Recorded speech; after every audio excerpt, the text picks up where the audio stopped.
सोचिए, अगर मैं आपसे कहूं कि एक ऐसा बिजनेस है जो छुपकर हर इंडस्ट्री के अंदर चल रहा है, जहां डिमांड कभी खत्म नहीं होती, जहां आपका कस्टमर कोई आम इंसान नहीं, बल्कि फैक्ट्रीज, वर्कशॉप्स और बड़े ट्रेडर्स होते हैं। और सबसे खास बात, इस बिजनेस में प्रोडक्ट छोटा होता है, लेकिन प्रॉफिट मार्जिन स्ट्रांग होता है। आपने रोजमर्रा जिंदगी में देखा होगा कि गाड़ियों के टायर्स, मशीनों के पार्ट्स, रबर पाइप्स, स्लिपर्स या सीलिंग आइटम्स हर जगह यूज हो रहे होते हैं। लेकिन कभी सोचा है कि ये सब बनता कहाँ है? किस तरह एक सिंपल रॉ मटेरियल को प्रोसेस करके इतनी ज्यादा डिमांड वाला प्रोडक्ट बनाया जाता है? और अगर मैं आपको बताऊं कि पाकिस्तान में इस फील्ड में अभी भी बहुत ज्यादा गैप है। छोटे लेवल पर लोग इसमें एंटर ही नहीं करते, सिर्फ इसलिए क्योंकि उन्हें लगता है कि ये मुश्किल या महंगा काम है। लेकिन हकीकत ये है कि अगर आप स्मार्ट प्लानिंग के साथ स्टार्ट करें तो ये एक सस्टेनेबल और लॉन्ग टर्म बिजनेस बन सकता है। ये बिजनेस है रबर मेकिंग बिजनेस। पाकिस्तान में रबर प्रोडक्ट्स की डिमांड ऑटोमोबाइल, कंस्ट्रक्शन और इंडस्ट्रियल सेक्टर्स की वजह से कंटिन्यूअसली बढ़ रही है। इस बिजनेस को स्टार्ट करने के लिए आपको बेसिक रबर प्रोसेसिंग मशीनों की ज़रूरत होती है, जैसे रबर मिक्सिंग मिल और मोल्डिंग मशीन। अगर हम स्मॉल लेवल की बात करें तो आप 8 से 12 लाख रुपए के अंदर एक बेसिक सेटअप स्टार्ट कर सकते हैं।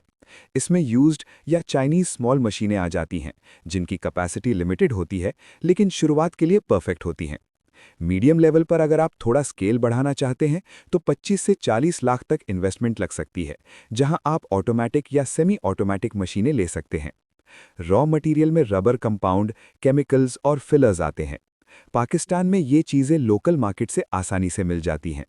आपका पर किलो रॉ मटेरियल कॉस्ट तकरीबन 250 से 350 रुपए के दरमियान होता है, प्रोडक्ट के टाइप के मुताबिक।